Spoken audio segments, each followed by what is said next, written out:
उन्होंने किसी समय दिल्ली के अंदर शासन किया था, देश को अपनी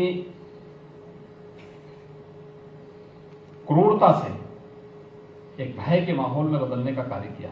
लेकिन एक समय ऐसा भी आया जब उन्होंने भारत की संस्कृति पर हमला किया। परिणाम हम सबके सामने है। अलग विषय है, समय के अनुरूप चीजें बदलती गई, वे वापस आती गई। लेकिन महत्वपूर्ण है, जिसकी ओर अभी लोकसभा की पूर्व माननीय स्पीकर ने हम सबका ध्यान आकर्षित किया। हमले होंगे, और ऐसा नहीं कि पहली बार हो रहा है। देवासुर संग्राम इसी बात को लेकर था, धर्म और धर्म के बीच ही था, सत्य और असत्य के बीच में ही था, न्याय और अन्याय के बीच में हमेशा हुआ है। आप चले जाइए देवासुर संग्राम में, चले जाइए राम रावण के युद्ध में, आप चले जाइए महाभारत में, आप आ जाइए। ये लगातार हर कालखंड में, हर युग में ये हुआ है। अच्छे लोग भी होंगे, बुरे भी होंगे, लेकिन अच्छे लोगों को इस पूरे अभियान का हिस्सा बनना और इसके लिए जागरूकता, अत्यंत जागरूक होना आवश्यक है। आज ये हमले अलग अलग माध्यमों से हो रहे हैं, अलग अलग तरीके से हो रहे हैं, अलग अलग प्रकार से हो रहे हैं। एक एवरेज है कि एक आदमी आज के दिन पे अपने स्मार्टफोन का जो उपयोग करता है ना, लगभग अपने अमूल्य समय में से 6 से लेके 8 घंटे का समय वह इसमें खर्च कर देता है। एवरेज 6 से 8 घंटा। अगर इस 6 से 8 घंटे में अगर वह किसी अच्छे कार्य के साथ जुड़ा हुआ है तब तो ठीक बात है, किसी एक मिशन के साथ जुड़ा हुआ है, किसी सकारात्मक पहल के साथ जुड़ा है, उसका बिजनेस है और मीडिया से जुड़ा हुआ है, वह किसी शैक्षणिक अभियान के साथ जुड़ा हुआ है, तब तो ठीक है। लेकिन अगर उससे इतर वह केवल दिन भर अपने स्मार्टफोन के साथ ही अपना समय खर्च कर रहा है, तो मुझे लगता है कि यह भी समाज के साथ एक अन्याय है। हमें सोचना होगा कि हम अपनी ऊर्जा का इस्तेमाल कहां पर करें, किस रूप में करें, समाज में कैसे सकारात्मकता और जागरूकता का हिस्सा आप भी बन सकते हैं, बहुत बड़े अभियान का हिस्सा आप भी बन सकते हैं। यह सांस्कृतिक, हमारी संस्कृति पर जो हमला हुआ है, यह हमला हो रहा है, वह डिजिटल माध्यम से हो,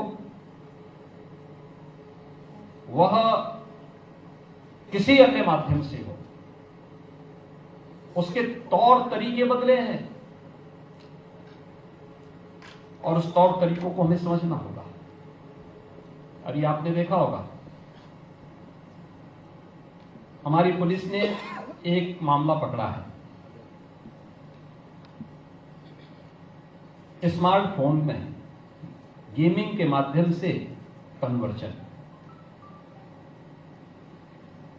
बहुत बड़ा गिरोह है और कैसे वो संचालित होता था।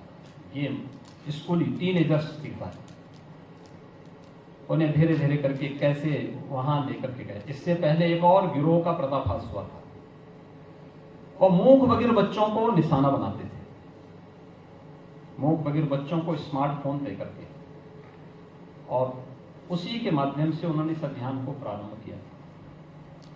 और उनका जो दायरा था केवल यूपी नहीं था, देश के 25-30 राज्यों तक वे लोग अपने इस दायरे को फैलाए थे। टारगेटेड उनके हमले हो रहे थे, सभ्य परिवारों के साथ जुड़ करके फिर उनके माध्यम से, उनके बच्चों के माध्यम से इस परिवार में घुसपैठ करना, फिर उसके माध्यम से पूरी व्यवस्था को इसके साथ जुड़ना। ऐसे ही समाज में जागरूकता का परिणाम किस रूप में हम लोग देख रहे हैं। दिल्ली में जो घटना घटित हुई, पहले छद्म नाम से भेष बदल करके उस लड़की से शादी की जाती है, बाद में फिर उसका कन्वर्जन कराया जाता है, फिर कुछ महीनों के बाद उसकी हत्या कर दी जाती है। मुंबई में 2 प्रकरण इस प्रकार के आए। उत्तर प्रदेश में हम लोगों ने 2020 में इस प्रकार की 2-3 घटनाओं को जब देखा तो हम लोग एक ऑर्डिनेंस लेके आए, काफी तनातनी हुई। हमने फिर एक्ट बनाया, यूपी में एक्ट लागू है। तब भी घटनाओं को हम लोग जब देखते हैं, हमें लगता है कि समाज में, परिवार में व्यापक जागरूकता की आवश्यकता है। और सांस्कृतिक योद्धाओं का काम आज के दिन पर इन सब गतिविधियों पर कानून अपना काम करेगा।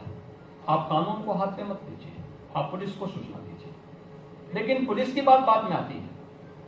आपकी जिम्मेदारी उससे पहले परिवारों को बताना, समाज को जागरूक करना, सही और गलत के बारे में अवगत कराना। सत्य क्या है, उन सब बातों से उनको बताना। अगर हम जागरूकता के इस बड़े कार्यक्रम के साथ चलते हैं, बहुत बड़ी समस्या का समाधान हमारे सामने अपने आप होती हुई दिखाई देगी। लोगों को एक सकारात्मक मार्ग पर आगे बढ़ने के लिए प्रेरित करना पड़ेगा, और सकारात्मक मार्ग वही होगा जो बाद में जब हम इसमें कानून को अपने हाथ में लेते हैं, तो याद करना, एक प्रकार से हम अपने हाथ में कानून को लेकर के उन लोगों की मदद कर देते हैं, क्योंकि उनके लिए बचाव का एक रास्ता खुल जाता है। कार्रवाई कानून को करने दीजिए, पुलिस को करने दीजिए, प्रशासन को अपने तरीके से उनसे निपटने दीजिए। हम समाज की जिम्मेदारी अपने ऊपर लें, हम समाज को समझाएं क्या रास्ते इसके निकल सकते हैं, कैसे ये सब घटनाएं घटित हो रही हैं, कैसे समाज का एक बड़ा तबका इस विकृति की ओर जाकर के पेड़ बनने के पहले ही वह सूख करके अपनी नियति को नष्ट करने की ओर कैसे अग्रसर हुआ है।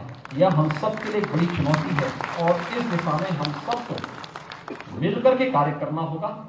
अलग अलग इसके पक्ष हैं, अलग अलग उसमें आप जाएंगे, देखेंगे तो इसके बहुत सारी चीजें आपको समाज के अंदर देखने को मिलेंगी। और इसीलिए प्रधानमंत्री जी ने जब आजादी के अमृत महोत्सव के मुख्य महोत्सव को संबोधित करते हुए देश के नागरिकों को कहा था कि 1947 में भारत जब देश की आजादी का शताब्दी महोत्सव मना रहा होगा, तब हमें कैसा भारत चाहिए, उस समय भारत कैसा होना चाहिए। अगर एक समर्थ और शक्तिशाली भारत हमें चाहिए, एक विकसित भारत हमें चाहिए, तो पंच प्रण की बात उन्होंने कही थी। इस पंच प्रण में गुलामी के अंशों को सर्वथा समाप्त करना।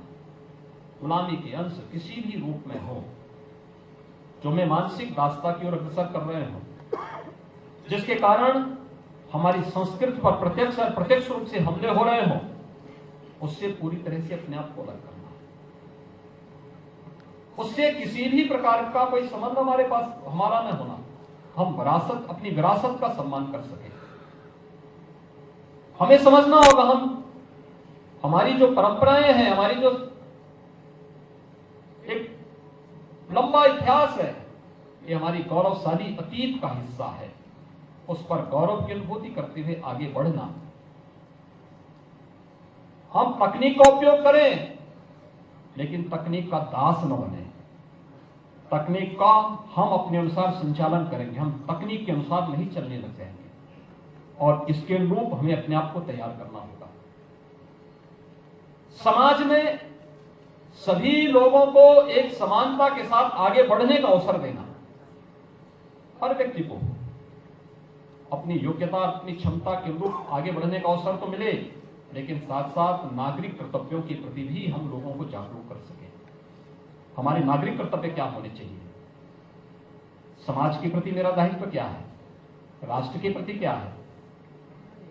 और सबसे पहले इसकी शुरुआत मैं अपने घर से प्रारंभ करूं, अपने गांव से, अपने मोहल्ले से प्रारंभ करो, और फिर इस प्रक्रिया को आगे बढ़ा करके जब हम कार्य करेंगे, कोई कारण नहीं 1947 आते आते भारत दुनिया की एक विकसित महाशक्ति के रूप में स्थापित न हो जाए। 140 करोड़ लोगों को इस संकल्प के साथ जुड़ना होगा। और ये सांस्कृतिक योद्धा आज यहाँ पर 7 ऐसे सांस्कृतिक योद्धाओं का सम्मानित किया गया। आने वाले समय में आप भी इस अभियान के हिस्से बने, इस विश्वास के साथ मैं उदय माहुरकर जी को, जिनके बारे में ये कहा जाता है कि केंद्रीय सूचना आयुक्त के रूप में आरटीआई से जुड़े हुए सर्वाधिक मामलों का उन्होंने एक दिन में निस्तारण करने का और अपने पूरे कार्यकाल के दौरान भी बहुत अच्छी मेरिट के आधार पर उनके निस्तारण करने का उनके नाम पे रिकॉर्ड है। इस अवसर पर मैं हृदय से धन्यवाद देता हूं और विश्वास करता हूं कि यह अभियान निरंतरता को प्राप्त करें। आप सबके प्रति मेरी शुभकामनाएं।